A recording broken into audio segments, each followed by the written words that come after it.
um dia bem especial, porque é o último final de semana da exposição. Uma exposição que durou 3 meses, né? O festival, na verdade, o Festival de Brasil. E um projeto com muita gente envolvida e pessoas de diferentes lugares do mundo. E uma exposição, um projeto como um todo que teve uma programação pública intensa e muitos encontros com foco na discussão e na construção de um pensamento de resistência dentro da arte contemporânea. Então, é um projeto muito que eu tenho orgulho de ter participado. É uma equipe muito maravilhosa, competente, e esse é um encontro que eu dedico, na verdade, à equipe, né? A equipe do Vídeo Brasil, do SESC, que foi responsável por tudo isso, principalmente a galera da produção, comunicação, curadoria, direção. E eu acho que a gente conseguiu, não sei se estão todos aí, representante a Marcela, acho que a gente conseguiu fazer um trabalho muito bonito. E eu agradeço, sou muito grata por ter passado esse tempo com vocês todos. E é um dia de celebração também, porque temos a presença do Cazé. E esse convite foi realmente direcionado pensando nessa situação como um ritual, né, uma situação ritualística.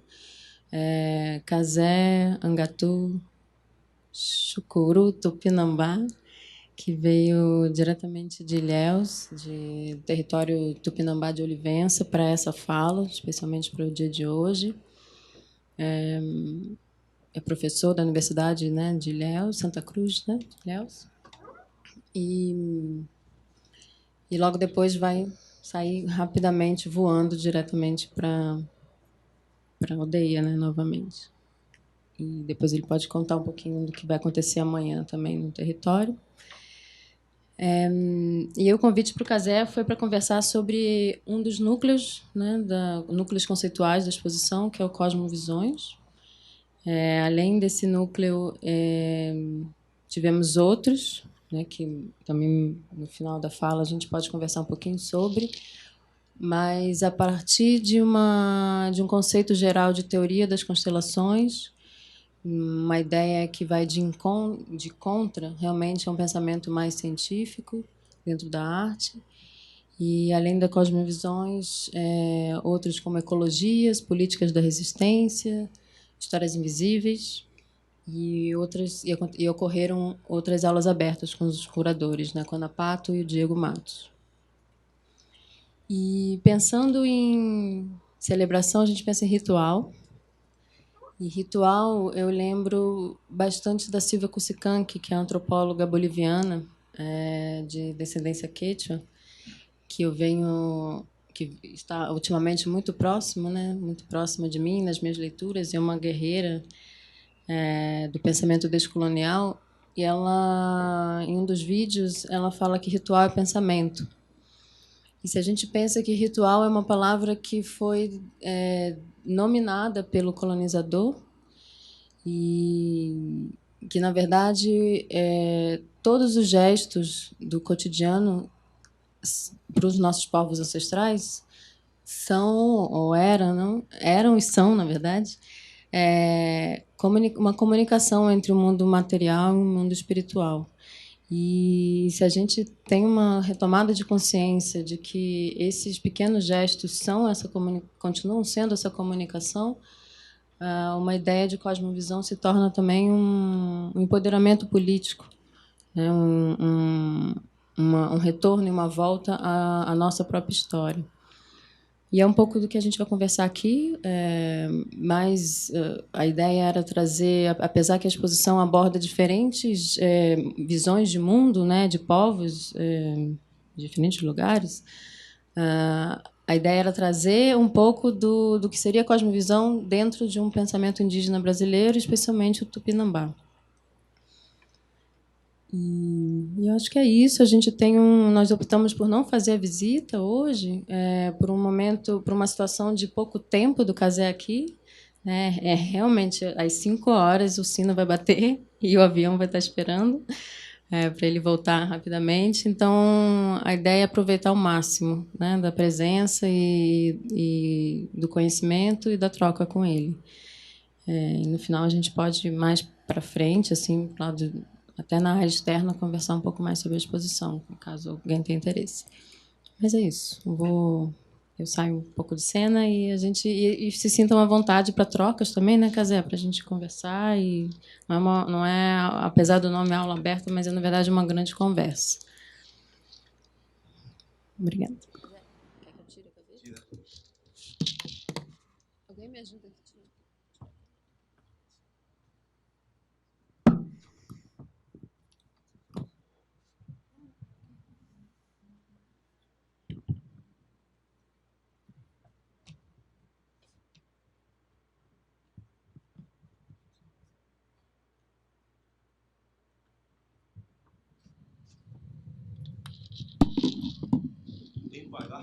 Em Guará.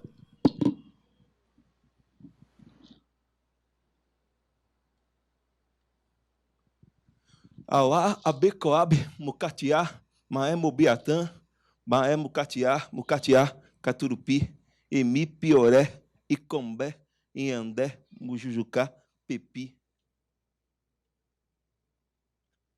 Ibacá, Uru, Paranã, Pirá, Ibi, Auá, Ijara, Erecoara, Icobé, Iapi, Amanapipi, Okira, Ibá, Ibirapó, Ibitecó, Issuí, Igarapé, Suí, Paranã, Robacá, Paranã, Robacá, Ibacá, Paranã, Ibacá, Bebé, Moaquima, Manó, Paranã, Obiti, Ibacá, Moeté, Manó, Ireque, Icó, Iapi, Moyanga, Ia, Suí, Igarapé, Suí, Paranã, Amanapipi, Joaçuba, Amoeté, Manó, Ericó, Icó. Iguará.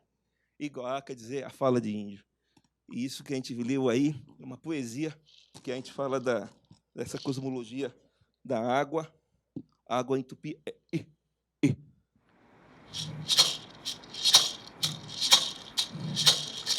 Jaci, Ayane, Jaci, Maipé, Moambira, Detaba, Tupanho, Oxi, Isapé, Iandetaba,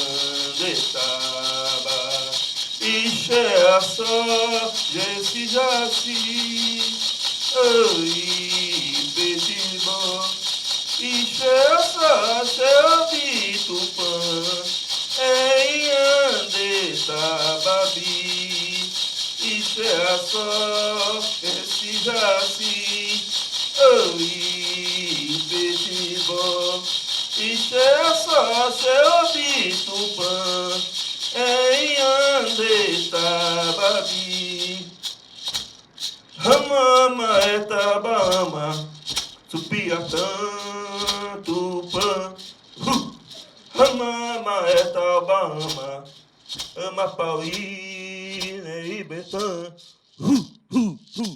Ramama, Etabama, Tauba, Tupinambá, Ramama, Etabama, Tupiatã, Tupã, Ramama, Etabama, Amapauí, Neibetã, Ramama, Etabama, Tauba, Tupinambá, Tupinambá, Abecoabe, Maé, Mubiatã, Maé, Mucatia, Caturupi, Emi, Pioré, Icombé, Mujujuca, Pepi, oi, Tupinambá também conhece as palavras que nos fortalece.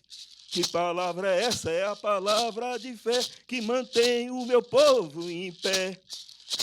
Maré encheu, tornou vazar. De longe, muito longe, eu avistei Ará.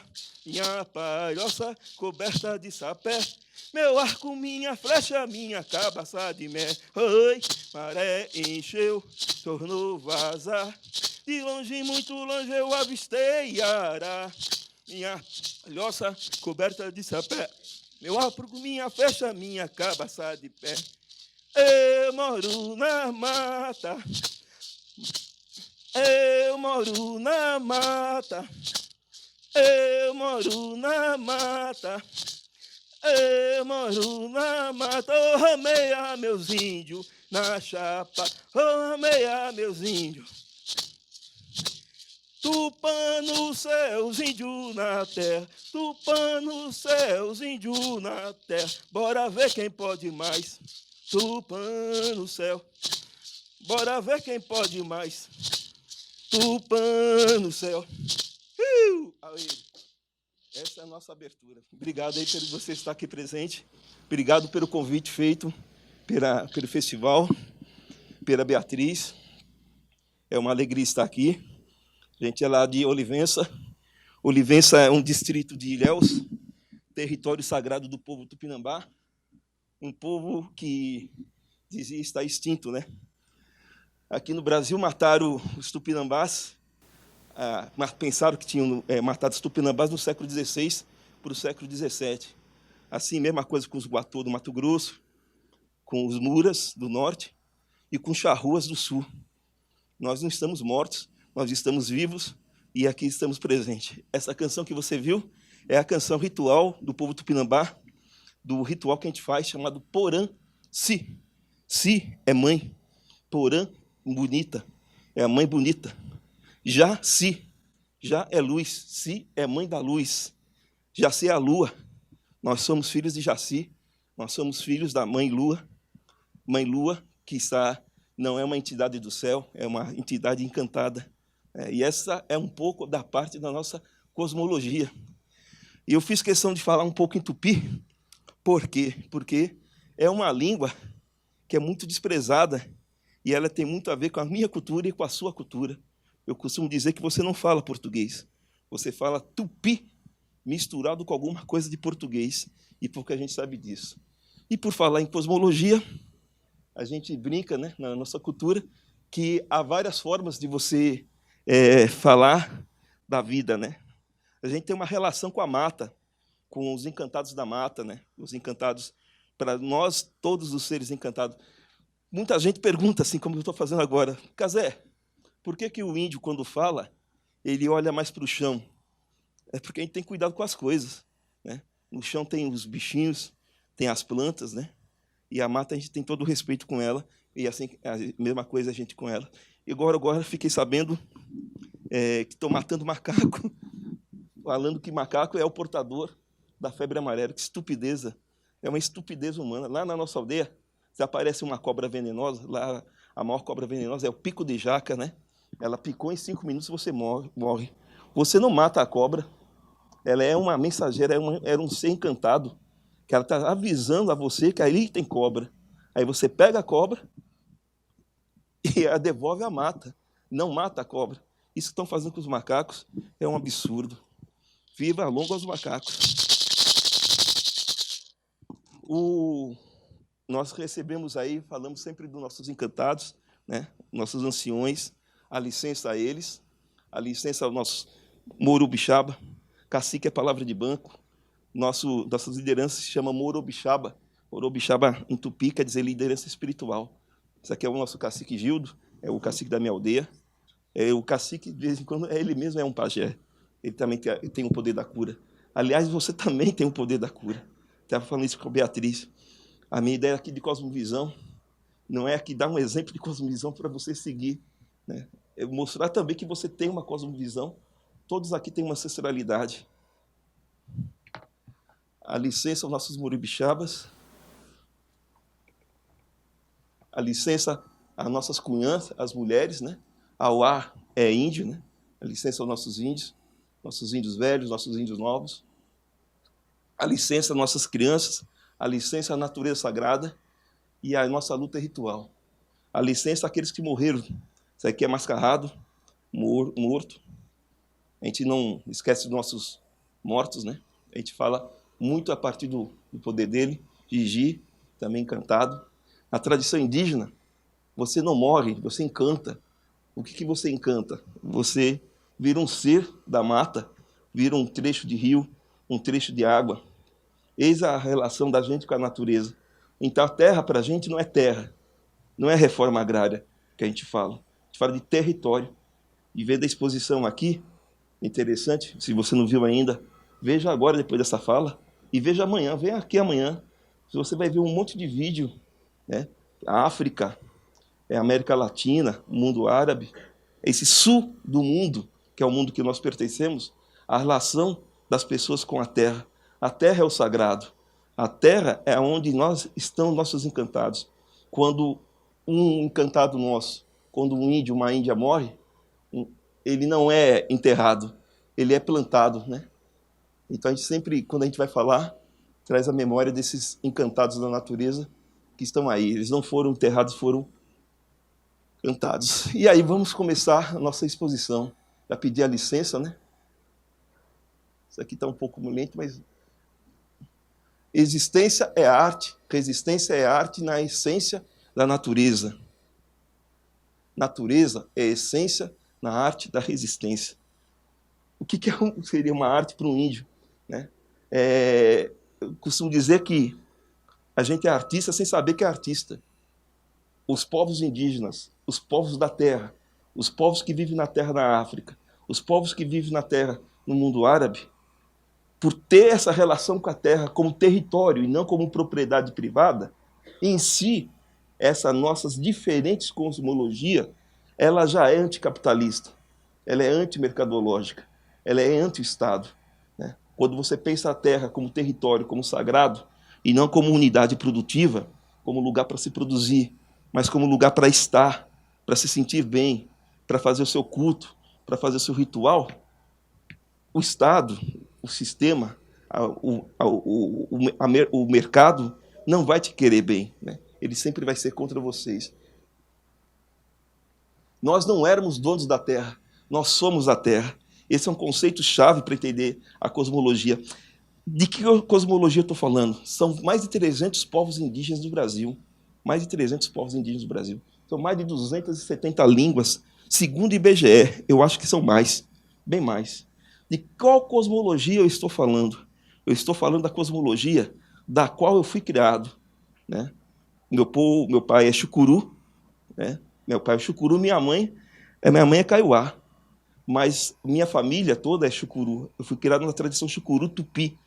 O Tupinambá é um povo tupi. Então é dessa cosmologia que eu estou falando. Não vou falar aqui da cosmologia dos povos indígenas no geral, e sim da cosmologia da qual eu fui criado, da qual eu faço parte, da qual eu sou agora. Mas tem um dado importante, que é esse daí. Nós não éramos donos da terra. E isso o homem não indígena custa a entender. Nós não queremos a terra como propriedade. Você estava falando com Beatriz, muita gente pergunta assim, Cazé, como que eu faço para adotar a sua cosmologia? Eu já te dou um elemento, desapega. Você não pode ter apego aos bens materiais. Como que você vai estabelecer relação de propriedade com algo que você não tem? Como que você pode dizer, essa terra é minha, esse terreno é meu? Como você pode dizer, aquela árvore é minha, porque eu plantei? Então, eu já logo de cara digo que existe uma impossibilidade daqueles que têm valor, têm apego aos bens duráveis, aos bens materiais, ao bem de propriedade, conhecer ou pensar na nossa cosmologia. Ah, mas se eu tomar ayahuasca, eu vou chegar à cosmologia de vocês? Na minha modesta visão, não. Que não basta só tomar ayahuasca ou tomar jurema ou cheirar o rapé, né? Basta você entender a relação com a natureza de uma forma diferenciada. E a gente está falando com a Ana agora. Não tem como você ter uma cosmologia indígena e não fazer um enfrentamento com o Estado. É uma impossibilidade. Não existe. O índio, em sua natureza, ele é antiprodutivo, graças a Tupã. Eu não gosto de trabalhar. O índio, em sua natureza, não quer a terra, não é reforma agrária, não é terra para fazer unidades produtivas, é a terra para contemplação, é a terra para o rito, para o ritual, plantar a maniba, que alguns chamam de mandioca, mexer com o pé à terra, ir lá tirar a tiririca, o mato, essa relação com a terra, ela não é produtiva. Não é jogar um pó químico na terra para depois plantar em cima da terra já contaminado com pó químico. Não é passar uma máquina e derrubar para depois fazer uma roça. É fazer a roça manualmente. É manejar a terra com a mão. Mas aí a produtividade não é grande. Não é grande. É improdutivo. Terra indígena, ela é improdutiva no sentido mercadológico. Ela é improdutiva no sentido econômico. Ela é improdutiva do Estado. Ela é improdutiva para os planos de desenvolvimento estatais. Terra indígena é para outra coisa. É para preservar nós mesmos, inclusive vocês. Por isso que eu digo sempre, nosso direito não é um direito à propriedade. Eu falo isso para os meus parentes direto. Muito parente fala, nós éramos os donos, os verdadeiros donos da terra. Nós não éramos donos de nada, nós somos a terra. É pertencimento. Isso é fundamental para a cosmologia indígena. Então, o índio, em sua natureza e in natura, ele tem essa relação, não de propriedade, mas de pertencimento à terra. Por isso que nosso direito é congênito, é originário. Por que é congênito? É sanguíneo, é de pele. Essa nossa cor aqui, nós temos essa cor, que é a cor da terra, a cor do mel, Miraíra. Nós somos o povo do mel, é o povo da terra, do Ibi, da terra. Nós somos a terra.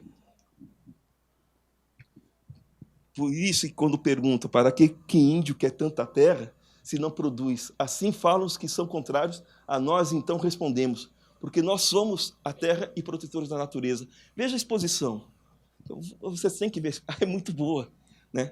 Ontem, eu não fui ver só ontem, eu fiquei encantado com o encantamento dos outros povos. Né? O povo da África, que relação que ele tem de Benin. É por isso que quando a gente dança, a gente não faz, me perdoe, isso não é uma sátira, é uma comparação.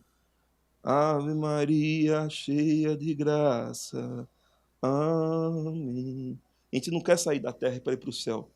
O céu é aqui, é a natureza. Por isso que a gente pisa no chão, por isso que é percussão, por isso que é som, é pisar no chão. Oh, pisa, vamos pisar. Pisa na Jurema, no meio do mar. Na Jurema, deu na Jurema, tá. Guerreiro bom pra lutar, na Jurema, deu na Jurema, dá. Guerreiro bom para lutar. Oi, pisou, vamos pisar. Pisa na Jurema, no meio do mar. Pisa ligeiro, pisa devagar. Quem tem medo de formiga não assanha Mangaguá. Quem tem medo de formiga não assanha Mangaguá. A gente mexe com a terra. A terra é o sagrado. A gente não sai da terra para ir para o paraíso. O paraíso está aqui. É um pé de planta, é um bichinho, é uma formiga, é uma cobra, é um macaco. Né? É um mosquito da dengue, ou um mosquito da febre amarela. Ele é um encantado. Se você pensar, ele está dando um recado. Vocês estão destruindo a natureza. Por isso que nós estamos aqui te matando. Vocês estão destruindo a mata. São os encantados que estão falando. Nossos encantados não tem demônio. Ayanga, não sei com que eu estava falando. Ayangabaú. Ayanga, Angatu, Anga é alma. Catu é bom. Angatu quer dizer alma boa. Assim fui batizado. Né? Ayanga, Anga é alma. Baú, bico das almas. Ayanga não é o demônio. É uma alma brincalhona. É igual a Curupira, a Caiporã. A Caiporã brinca com você. Lembra muito o Exu do candomblé. Exu não é o demônio, não é o diabo. Quem colocou diabo e demônio nas culturas africanas e nas culturas indígenas foi o homem branco colonizador europeu que veio com a sua carga de pecado original e veio jogar os seus pecados na nossa cultura, na nossa tradição. Na nossa tradição, os encantados estão aqui brincando com a gente. E eles não necessariamente fazem o que você quer. Talvez o mosquito, é isso, é um recado dos encantados da mata. Vocês estão nos matando. E por vocês nos matar, nós também estamos matando vocês. Possuímos em nossa forma de ser, cosmologia, Angar é alma e corpo, quando em nossa natureza um outro mundo possível. Nós já somos o outro mundo possível. Né? Nós somos o outro mundo possível. E aí eu lembro do movimento zapatista, Chiapas, no México, quando o subcomandante Marcos escreve, quando os intelectuais do movimento zapatista escrevem, Eles não escrevem só com intelectuais ou revolucionários. Eles escrevem imbuídos dessa angá, desses encantados do encantamento. Diz o velho Antônio. O velho Antônio nos diz, esse diferencial que talvez nos diferencie, talvez não, certamente nos diferencie de movimentos sociais organizados contra o Estado, contra o capitalismo. Nós somos antiburgueses, anticapitalistas, sem sabermos o que é ser antiburguês, o que é ser anticapitalista. Nós somos o novo mundo possível. O mundo possível já existe. Ele não é uma utopia futura. Ele já está aqui, ele já existe. E somos nós, os povos originários, os portadores de corpo e alma e de espírito desse outro mundo possível. São os africanos que estão lá na lida da terra, são os árabes que estão lá na lida da terra, que formam esse mundo possível. Já carregamos, naturalmente, esse outro mundo possível. Por causa de nossa forma de vivermos, possuímos, naturalmente, esse novo estado, fazemos arte sem sabermos o que é arte. O índio é artífice. Quando você faz uma oca, né? E por que a gente faz oca? Oca é de barro, né? A minha foi feita, foi o ano passado, já está caindo, né? O barro cai. Né? Porque mas não seria melhor construir uma alvenaria? Para tu, não para nós. Se você constrói uma alvenaria, você estabeleceu uma fixação. Minha mãe dizia, quem carrega a casa nas costas é a tartaruga, e deve ser um peso. Né? A casa feita a barro é para isso mesmo, para fazer a arte, para você pisar no barro, aí você amassar o barro, colocar o barro na madeira entrecruzada. Isso é arte, sem ser arte. Né? Chamo os nossos colares de artesanato. Pode falar de artesanato, que a palavra não é feia, mas também é arte. Né? A forma de como nós vivemos é arte. Fazemos arte não hegemônica e decolonial sem sabermos o que é não hegemonia e decolonial. Né? A nossa arte, a nossa forma de fazer, ela é naturalmente anticolonial. Anda pela essa exposição. E eu não digo isso só dos povos indígenas brasileiros, dos povos indígenas originários da América Latina, os povos africanos. Nós somos decoloniais sem sabermos o que é ser decolonial. A decolonialidade é um conceito, né? Mas a decolonialidade, antes do conceito, ela já é prática, já é vivência, ela já é vida.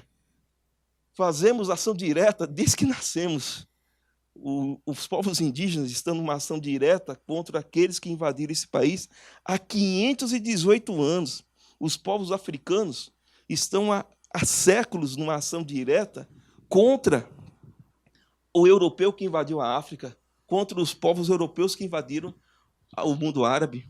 São 518 anos, no nosso caso, de ação direta. E o que é essa ação direta? Estarmos vivos. Só o fato de você, no nosso caso, nós somos povo tupi.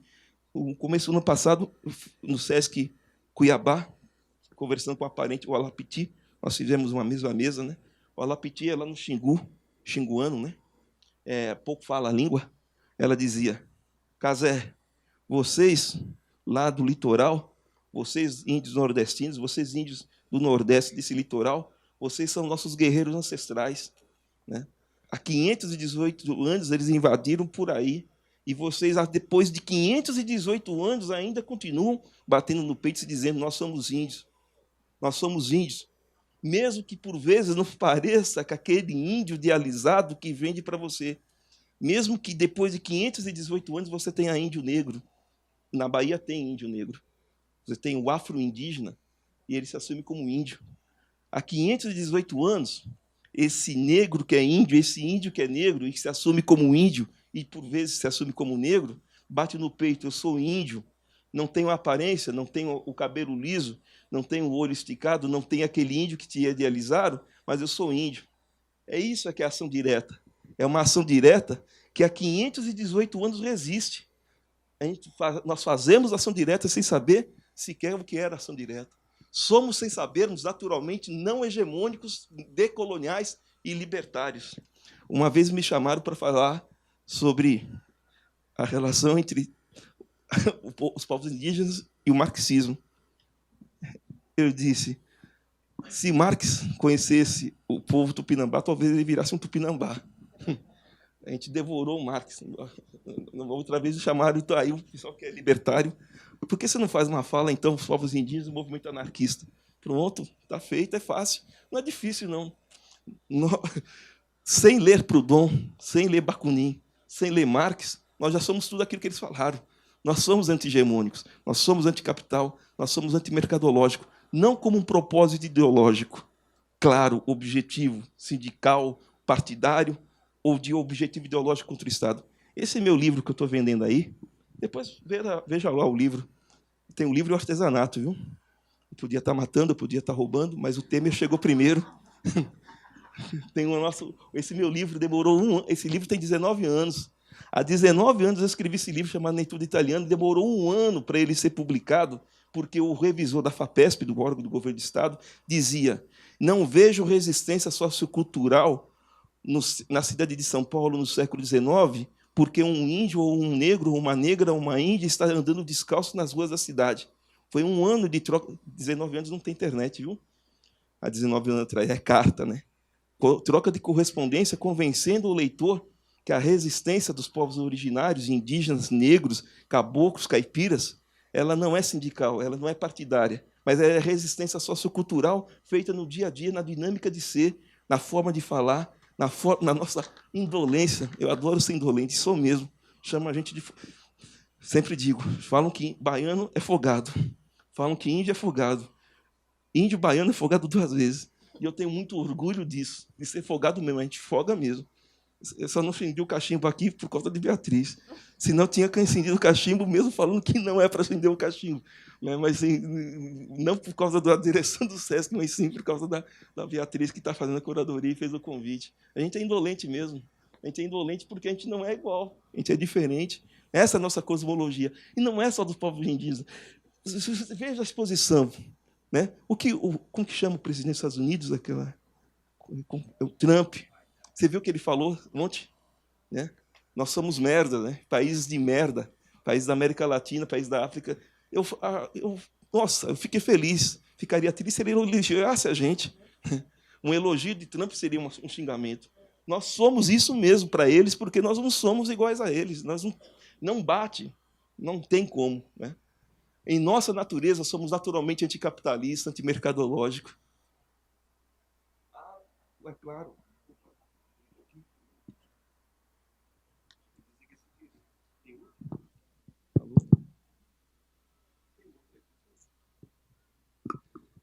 É claro que o agronegócio nem preciso falar, né, que não vai gostar nunca da gente, né? Mas não é só da gente. Ele também não gosta de vocês. Né? Eles não gostam de gente. Né? Eles não gostam de gente que não seja igual a eles. Já tínhamos o comunismo, já tínhamos a língua surrealista, a Idade de Ouro. Catiti, catiti, imara, notia, notia, imara, ipeju. A magia e a vida, tínhamos a relação e a distribuição dos bens físicos, dos bens morais, dos bens dignatários, e sabíamos transpor o mistério e a morte com o auxílio de algumas formas gramaticais. Se Deus é a consciência do universo incriado, Guaraci, Sol, e a mãe, na cultura indígena, não existe mulher ou homem, feminino ou masculino. A lua é mulher, homem. A lua não é que é assexuada. A lua, ela é lua. Não é mulher, não é homem, é lua. Guaraci é a mãe dos viventes. Jaci é a mãe dos vegetais. Não tivemos especulação, mas tínhamos adivinhação. Tínhamos política, que é a ciência da distribuição, e um sistema social planetário. Mas não foram cruzados que vieram, foram fugitivos de uma civilização que estamos comendo, porque somos fortes e vingativos como o jabuti. Essa pintora é jabuti. Antes dos portugueses descobrirem o Brasil tinha descoberto a felicidade. A nossa independência ainda não foi programada. Contra a realidade social vestida e opressora cadastrada por Freud, a realidade sem complexo, sem loucura, sem prostituição e sem penitenciária do matriarcado de Pindorama, Oswald de Andrade, a quem eu peço uma salva de palmas. Por que eu citei Oswald de Andrade? Porque citaram inúmeros autores indígenas, e temos vários, né? Nós temos escritores indígenas. Porque eu fiz questão de citar um não indígena. Eu estava falando para a Beatriz. você tem que ouvir seu pai e sua mãe, não no sentido de respeito. Você tem ancestralidade. Todo mundo aqui tem ancestralidade. Todos aqui têm ancestralidade. Todos aqui têm sabedorias nas suas famílias que não necessariamente... Não estou falando para você não recorrer à sabedoria indígena. Claro que não estou dizendo isso. Mas o não indígena teve essa sensibilidade de escrever um manifesto, que é um manifesto antropofágico, né? Uma sensibilidade de escrever um manifesto. Quando você ouve o José Celso Martinez falando, no Teatro Oficina, né? É cultura indígena, sabedoria indígena pura, né? Se eu pego um José Celso, eu só tive a chance de ouvi-lo pessoalmente uma vez só. Foi na luta contra aquilo que Silvio Santos quer fazer no entorno do Teatro Bexiga. É de uma sabedoria profunda, né, que tem que ser ouvida, né? E aí você pega o Manifesto Antropofágico de Oswald. Quando o português chegou, debaixo de uma bruta chuva, vestiu o índio. Que pena! Fosse uma manhã de sol, o índio tinha despido o português. Eu vou defender meus parentes ancestrais. Nós não comemos o Padre Sardinha. Nós não comemos qualquer coisa. A antropofagia é um dos atos cosmológicos mais formidáveis, herança dos meus ancestrais, a tu brasileiro, a tu que mora nessa pátria. A antropofagia que nós fazíamos e ainda fazemos é algo extremamente rico, cultural, e te coloca no universo, no cosmos como um todo. Nas guerras ancestrais, e era Tupinambá contra Tupinambá, família contra família, índio sempre se matou. A gente quer autonomia e alteridade na demarcação do nosso território, inclusive para a gente se matar. Nós temos o direito de nos odiarmos e o direito de nos amarmos. Então, quando demarca um território e nos deixa... Nós estamos sob a tutela. Infelizmente, o artigo 231, 232 da Constituição avançou em muito. Viva Ayrton Krenak. Deve-se muito à militância desse índio e de outros índios. Conheci agora há pouco em Porto Alegre, nunca tinha ido, um casal Caigangue, João Caigangue e Dona Jurema Caigangue. João também esteve lá. Viva Marçal de Souza. Tupã e Chicão Chucuru, que foram responsáveis, essa militância e outros tantos, né? Cacique Nailton Pataxó, Galdino, que foram responsáveis pelo artigo 231, 232 da Constituição de 88, se nem isso nós tínhamos. A Constituição de 88 caiu a ficha, né? Os índios não morreram, e nós não vamos ser extintos, nós não vamos desaparecer. Nós somos igual bambu. O vento vem, verga, a gente pode até vergar, mas fica de pé. Como dizia Chicão Chucuru, massacrados sim, exterminados não. A gente nasce. Essa Constituição de 88 foi um avanço, mas ela não quebrou o regime tutelar. A Constituição de 231, 232 da Constituição fala: tem índio no Brasil e ele tem direito, e o direito dele tem que ser garantido ao território. Mas o território não é nosso ainda pela Constituição, é da União, do Estado. Eu quero direito ao território, autonomia, alteridade ao território indígena quando demarcá-lo. E não rever nunca mais a demarcação, igual que aconteceu com os guaranis de Jaraguá. Essa possibilidade do Estado rever significa que nós estamos sob o regime tutelar. Nós, índios, estamos no Estatuto do Índio é de 67. O Estatuto do Índio é de 67. Dependendo da condição de índio que eles se classifiquem, por exemplo, você não pode beber cachaça ou não pode usar método anticoncepcional, dependendo da relação que vocês tenham. Então, veja, nós avançamos na Constituição de 88 e muito, mas ainda nós estamos sob o regime tutelar e todo o território indígena desse país está sob perigo. Não é por causa do Temer, fora Temer. É por causa dele também, mas muda a ordem política, o território fica em perigo.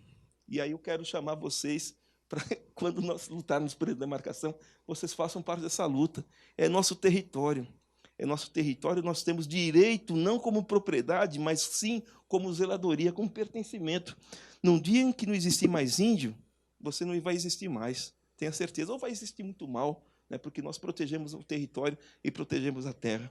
Por que eu estou dizendo isso? Nós queremos alteridade e autonomia. É claro, eu estou falando no plural, não posso falar no plural, porque são mais de 307 povos. Tem povos que talvez queiram a derivação do Estado, né? Tem povos que ainda queiram a dependência do Estado, mas esse coletivo do qual eu faço parte, é desse coletivo que eu falo, nós não queremos a tutela do Estado, que o Estado nos faz mal. Saberes e lutas. Posso ser o que você é, sem deixar de ser quem eu sou.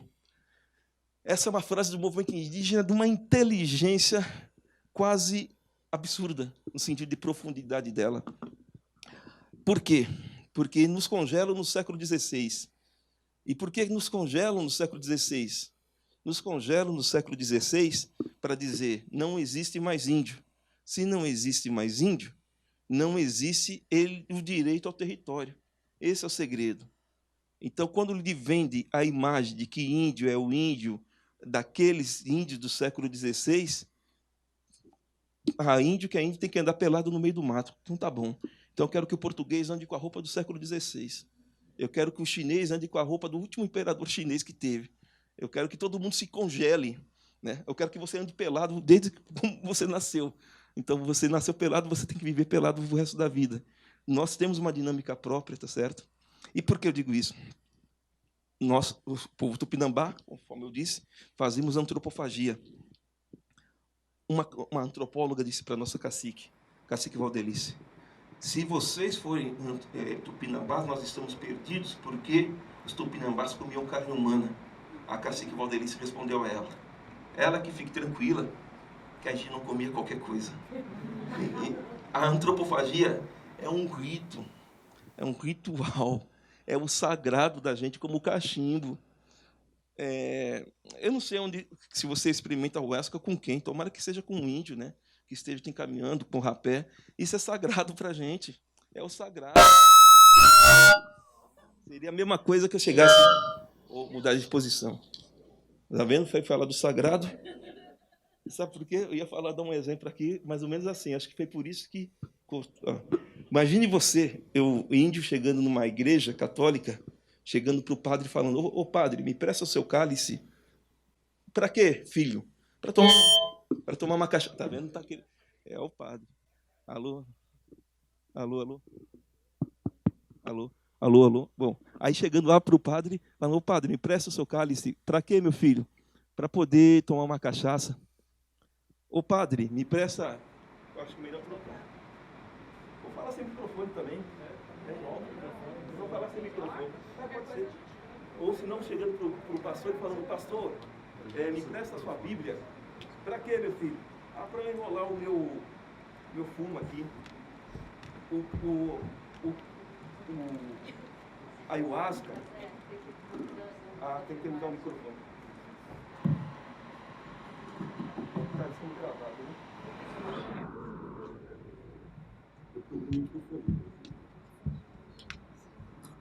Oi. Aí o sagrado é um sagrado que é desrespeitado nosso, né? É um desrespeito com esse sagrado constante, que é a nossa cosmologia, né? E aí a gente canta assim, vou cantar como a gente canta. Ah, rei, ah, rei, ah, rei, ah, rei, ah, rei. Ah, rei, ah, rei, ah, rei, ah, rei, ah, rei.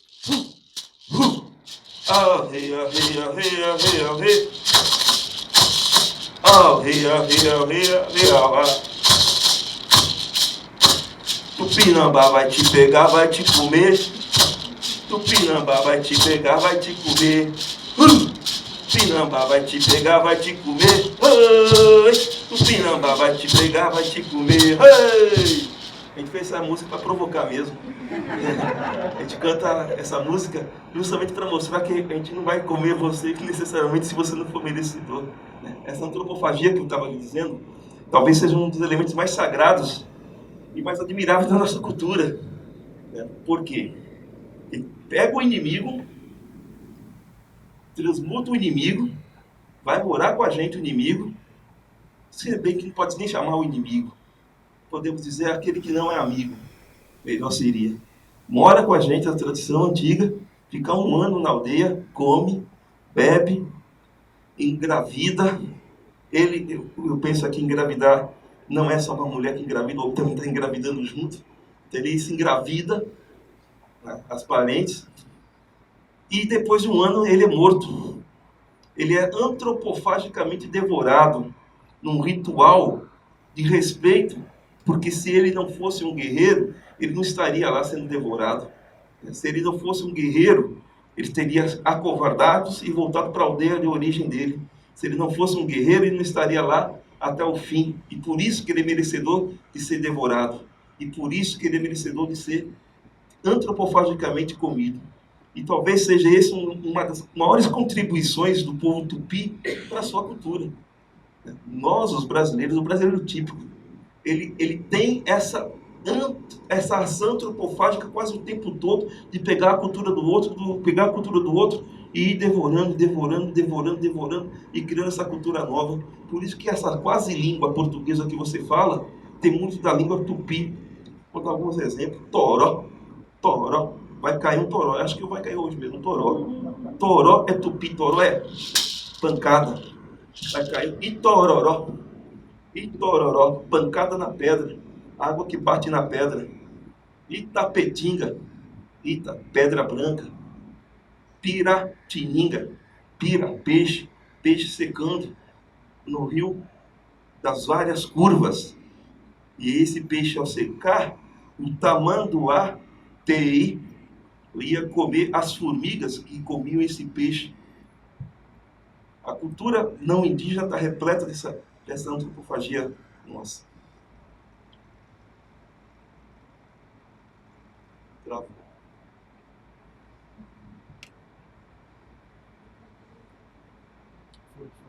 Por isso, tentam o nosso genocídio e tentam o nosso etnocídio.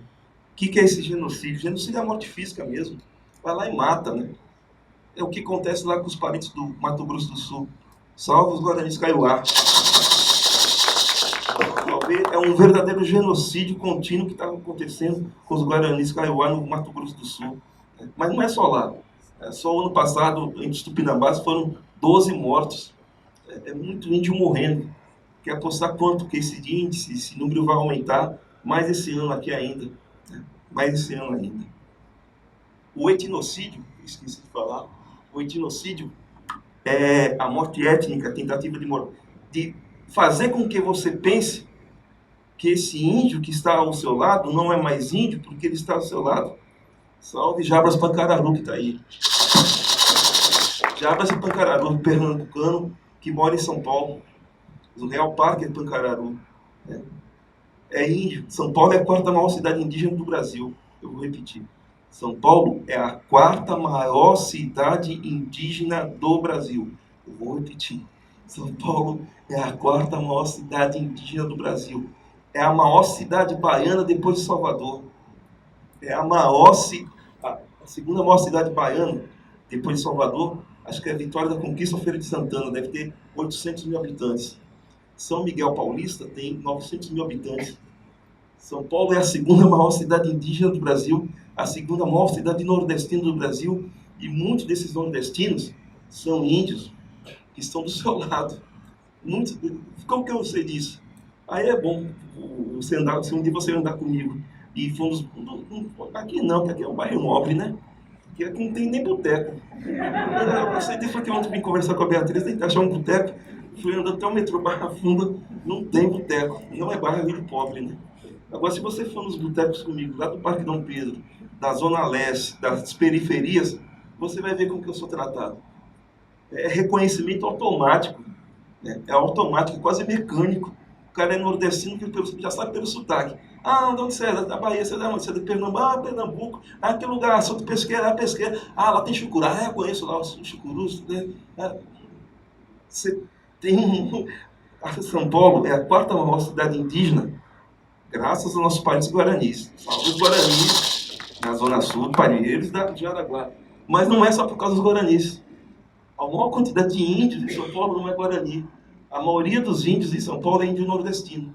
É Pancararu, Pancararé, Chucuru, Pataxó, Ranhã, né? Com esse sotaque aqui, ó.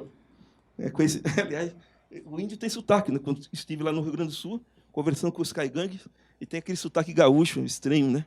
Não que o sotaque é estranho porque você está acostumado com o sotaque nordestino, né? Aí, deixa eu contar isso daqui, porque o universo da cosmologia é muito interessante, porque também ele tem um universo próprio. Aí, voltando para a Bahia, eu estava falando, né? Chegando lá em Ilhéus, cheguei para os parentes, falei, ô, os parentes, lá no Rio Grande do Sul eles falam engraçado, né? Eu não vou imitar aqui, que eu não vou... Né? Mas eles falam daquele jeito, né? Aí o parente falou, tá vendo, Casé? Só a gente que não tem sotaque aqui, né? Falei, oxi, é verdade. Né? Esse universo de cosmologia própria. Por quê? Porque pensa que é universal, não é isso? Mas, então, voltando, é isso que eu estou fazendo aqui, essa picardia é a nossa cosmologia. Né? Os povos da Terra gostam muito, muito, muito, muito de tirar onda com a sua cara. Muito, mas muito. Não é pouco, é muito. É muito mesmo. É quase impossível a gente não conversar com um não indígena e não fazer piada. Não é, Jarbas? Porque só que essa picardia é própria da cultura, é uma forma de resistência. Né? É uma forma de resistência de dizer não, dizendo sim. Né? Vou contar uma história aqui. Aí chegou um paulista, né? Conversou com um dos parentes lá na nossa aldeia. Né? Aí falou, ô índio, a sua roça dá arroz? Falou, dá. A sua roça dá feijão? Dá. A sua roça dá café? Dá. A sua roça dá isso? Dá. Aí perguntou, por que não tem índio? Porque eu não planto. Então, veja, essa forma de ser, ela é própria dos povos da Terra. Né? Porque é isso. Então, existe uma permanente guerra justa. Né? O que é essa guerra justa? Veja, estava falando para a Beatriz também, então a gente não pode vender ilusão. Tem muito índio que, infelizmente, também abstraiu, incorporou a cosmologias não indígenas. Né? É muito forte a presença, não estou falando mal, por favor, mas é muito forte a presença evangélica, né? Em muitos povos. Né? Mas também é muito forte a presença desse espírito de acumulação capitalista em muitos povos. Né? Então, aqueles povos, ou aqueles parentes que aceitam a ordem vigente, o Estado gosta. Vou falar. Eu sei que isso, talvez, se tiver índio aqui, talvez não vai gostar que eu falar, mas vou falar. O atual presidente da FUNAI é índio, mas é general do Exército Brasileiro. Tem índio que vai votar no Bolsonaro. Vou repetir. Tem índio que vai votar no Bolsonaro. Por que eu estou falando isso? Não é para te desiludir. É para você pensar que tem índios que têm posições diferenciadas também, em relações diferenciadas. Por isso que, quando eu falo, o índio, em sua natureza, em sua forma de ser natural, na sua cosmologia natural, ele é antissistêmico, mas, por vezes, ele absorve um pouco dessa luta. E esse índio que é antissistêmico é guerra justa. Não tem negociação, não tem conversa, tá certo? Denunciamos o Estado brasileiro em suas diferentes esferas políticas, administrativas e jurídicas, e as elites nacionais como principais inimigos dos povos originários. Não somos nós que somos contra o Estado, é o Estado que é contra nós. São 517 anos assim, 518, né? 518 anos em que o Estado não aceita, não vai aceitar, eu não tenho ilusão. O governo passado tinha Cátia Abreu como ministra da Agricultura, não posso esquecer disso. Colocou muitos benefícios para as cotas sociais, cotas para mulheres, para negros, para índios também, né? Muitas garantias de direitos que estão sendo perdidas, sim, com certeza. Mas o fundamento, que é a demarcação do território, não mexeu. Quando você coloca uma Cátia Abreu no Ministério da Agricultura, você libera no campo a morte. Quando você coloca o ministro da Justiça como esse que tem aí, lá no campo é a morte. Né? Quando você coloca uma pessoa que é ligada ao agronegócio num dos ministérios do governo, lá no campo não tem negociação. É a mesma coisa vocês elegerem o atual presidiário Maluf, governador do estado de São Paulo. A rota sai atirando, matando na periferia, mas liberaram para a gente. Né? Então, é uma desilusão contra o Estado, mas essa desilusão não é pessimista. É uma desilusão que aponta para um sentido de que há outra possibilidade. Desejo nos silenciar ou mesmo desaparecer nesses 15, 18 anos que continua contínuas tentativas de extermínio porque possuímos o direito ancestral, originário, congênito e natural à terra. Você só quebra esse direito negando a existência de índio, né? Por isso, meu amigo, você não sabe que você mora na quarta maior cidade indígena do Brasil, né? Por isso que esse índio que está do seu lado, esse não é mais índio porque está em contato, porque ele perdeu a cultura. Você tem índio do católico, você tem índio do candomblé, você tem índio evangélico, mas se ele mantém a sua espiritualidade indígena, e dá para manter, Cazé, mesmo sendo evangélico, é diferente. Por exemplo, essa festa que vai ser amanhã, vou contar um pouquinho dela, que ela tem a ver com a cosmologia. Diz a Dona Nivalda. Dona Nivalda é nossa anciã. Ela fecha os olhinhos, ela está bem doentinha. Né? Talvez seja... Ela está bem doentinha. Ela fecha os olhinhos e fala assim, filho, no século XVI, eles jogaram a roupa contaminada de varíola aí na praia, bem aí na praia. Aí nossos parentes foram lá no meio da mata para pegar uma madeira e arrastar até a aldeia-mãe para a doença ir embora. Aí os parentes fizeram isso e a doença desapareceu. Mas aí os padres disseram, não pode, não pode, não pode. Escolha um santo aí. Aí os parentes se reuniram, então vamos escolher um santo. Vamos escolher São Sebastião. Bora escolher São Sebastião. Por que São Sebastião? Porque ele está amarrado numa árvore. Ele está amarrado numa árvore e está flechado. Oh, olha, então, vamos escolher São Sebastião. E quem é São Sebastião? Ele é o Xóssi do candomblé, que abre a linha dos caboclos no candomblé. Salve São Sebastião. Dia 20 é dia dele. Na Bahia é São Jorge, no Rio é São Sebastião. Oxóssi é quem manda no meu coração. Caboclinho de pena, ele não arreia, arreia, que umas forças é oba. Caboclinho de pena, ele não arreia, arreia, que umas forças é oba. Eu tava no meio da mata, eu tava no meio da mata. Pra que mandou me chamar? Pra que mandou me chamar? Eu vim foi beber giroba, eu vim foi beber giroba. Balançar meu maracá, balançar meu maracá. Reia, reia, reia, reia, reia, reia, reia, reia, reia, reia, reia, reia, reia, reia. Eu quero a força do mar, eu quero a força do pão, eu quero a força do mar, quero a força do pão. Os pancararus, os chucurus têm muita relação com os cantos de caboclo. Né? Os caboclos, eu conheço, interessante da cosmologia, falando de Beatriz antes também, eu conheço pelo menos umas 3 ou 4 pessoas que se auto-identificaram como indígenas no terreiro de candomblé, pelo espírito. Os caboclos desceram, e uma delas é minha prima. Ela é minha sobrinha, aliás, daqui de São Paulo, é da Zona Leste. Ela não se identificava como indígena, não se identificava como indígena. Aí foi no terreiro, Oxóssi, caboclo.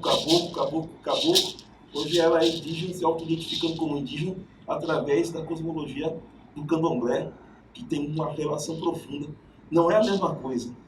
Não é a mesma coisa. Tem diferença, mas tem universos comuns.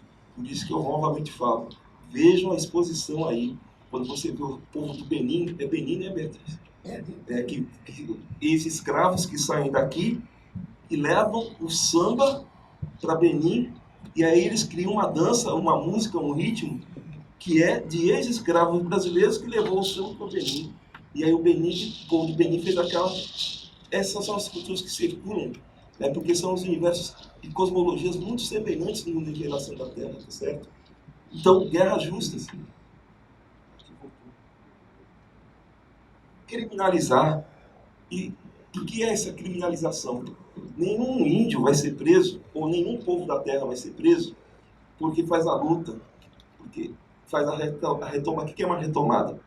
A gente invade o que é dos outros e retoma o que é nosso. A gente está retomando o território sagrado. Então, nenhum índio vai ser preso porque ele faz retomada. Ele vai ser preso porque inventa um crime.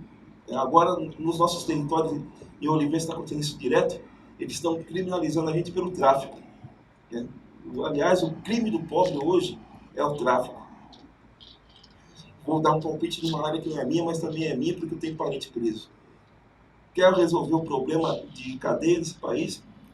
O Brasil é o terceiro país no mundo que mais prende. Só prende perto para os Estados Unidos e para a China. E quem é esse cara que está sendo preso? É o pobre, é o índio, é o negro, é o branco pobre. E por que está sendo preso? Quer mudar? Não adianta construir mais cadeia. Muda o Código Penal. Muda o Código Penal. Eles estão equivalendo o tráfico a crime hediondo. Se você é preso hoje, você fica no mínimo 6 a 8 anos preso, porque está sendo preso como tráfico. Então, o processo de criminalização do povo pobre, do povo negro, do povo indígena, é o tráfico, que é o que dá mais cadeia. Você fica 6 anos, 7 anos preso por conta do Código Penal. E aí eu estou cada vez mais assumindo essa bandeira. Enquanto não mudar o Código Penal, a lei de tráfico nesse país, você vai ter a criminalização não só daquele que faz o tráfico, mas daquele que é do povo pobre, do povo humilde. Vá nas cadeias para você ver quem é que está preso, tá certo? Aqui já foi.